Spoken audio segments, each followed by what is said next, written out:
বিসমিল্লাহির রহমানুর রহিম। এই তো আপনাদের সামনে নিয়ে আসলাম চিকেন কোপ্তা কারি রেসিপি। আশা করি আপনাদের ভালো লাগবে এবং রান্না করে খেলেও আপনাদের খুব বেশি পছন্দ হবে এবং সকলেই খুব বেশি পছন্দ করে খাবে।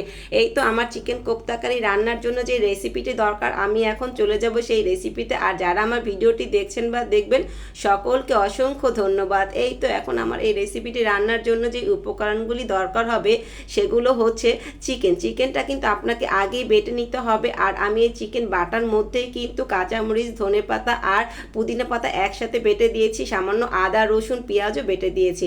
এখন সেই চিকেনের ভিতরে কিন্তু আমি 2টা স্লাইস পাউরুটি দিয়ে দিলাম। এখানে হচ্ছে চিকেনের পরিমাণটা যেরকম হবে আপনারা সেভাবেই দিবেন। তার সাথে পেঁয়াজ কুচি, কাঁচামরিচ কুচি আর একটু মজাদার ফ্লেভারের জন্য কাবাব মশলা, তারপরে জিরার গুঁড়ি, সব মশলা, হালকা লবণ দিবেন, হলুদ দিবেন, দিয়ে মাখিয়ে নেবেন। এবং এটার ব্যাটারটাকে সুন্দর বাইন্ডিং করার জন্য এখানে কিন্তু ডিম ব্যবহার করতে হবে। এখন এই ডিমটা দিয়ে আপনারা ভালো মতো হাত দিয়ে মেখে নেবেন। আর যদি মনে করেন যে বাইন্ডিংটা আর একটু ডিমের প্রয়োজন হবে তাহলে আপনারা আরেকটু ডিম দিয়ে নেবেন। এটা তো নিজের হাতে মাখালেই বোঝা যাবে, এটা তো আর খুব বেশি বলে বোঝানো যায় না আপুরা, তাই না? এই তো দেখেন আমার কিন্তু জিনিসটা রেডি হয়ে গিয়েছে। এখন আমি কি করব, এখানে গোল গোল শেপ দিয়ে নিব বলের মতো। এটা হচ্ছে আপনারা যে যেরকম বলের সাইজ দিতে চান আপনারা সেভাবেই দিবেন। আমি এই সাইজটাই দিলাম, কাবাব করব যখন একটু মোটামুটি একটা স্ট্যান্ডার্ড সাইজেরই করলাম। এই তো আমার কিন্তু সাইজটা করা হয়ে গেছে। এখন আমি কি করব, তেলে ভেজে নিব। এখানে কিন্তু খুব বেশি নাড়াচাড়া এবং ঘুটাঘাটা দিলে এই কাবাবটা ভেঙে যাওয়ার সম্ভাবনা থাকবে, তাই এটাকে কিন্তু খুব আস্তেভাবে ভেজে নিতে হবে। এখন আমি এটাকে কি করলাম, আস্তে আস্তে উল্টিয়ে সব কাবাবগুলো আমি ভেজে নিলাম। বলগুলো ভেজে নেওয়ার পরে কিন্তু আমি এই যে দেখেন আমার ভাজা হয়ে গিয়েছে। এখন কিন্তু আমি ওই তেলের মধ্যেই আমি পেঁয়াজ দিয়ে দিব। আর আলাদা করে আর কিছু করতে হবে না, এটার মধ্যে দিয়ে দিলে হবে। পেঁয়াজ দিয়ে দিলাম, তার সাথে গরম মশলা দিয়ে দিলাম।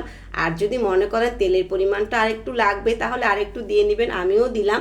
এরপরে যখন আমাদের এই পেঁয়াজটা মোটামুটি হয়ে আসবে তখন আদা বাটা, পেঁয়াজ রসুন বাটা আর মেন যে ইনগ্রিডিয়েন্টস দিতে হবে সেটা হচ্ছে আপনাকে অবশ্যই দইটা ব্যবহার করতে হবে। এবং দইটা খুব বেশি টক না, আপনাকে দইটা ছেঁকে দিতে হবে ক্রিম করে। দইটা দিয়ে দিলাম, তার সাথে একটু মজাদারের জন্য রোস্টের মশলা দিয়ে দিলাম। এখন হলুদের গুঁড়ি, মরিচের গুঁড়ি আর এখানে ঝালের পরিমাণটা যে যেভাবে খেতে চান সে সেভাবেই দিবেন, কিন্তু একটু ঝাল ঝাল হলে ভালো হয়। তারপরে আমি এটা ব্যালেন্সের জন্য কিন্তু চিনি দিয়ে দিলাম। তার সাথে এখানে কাঁচামরিচ কেটে ফাড়ি করে দিয়ে দিলাম।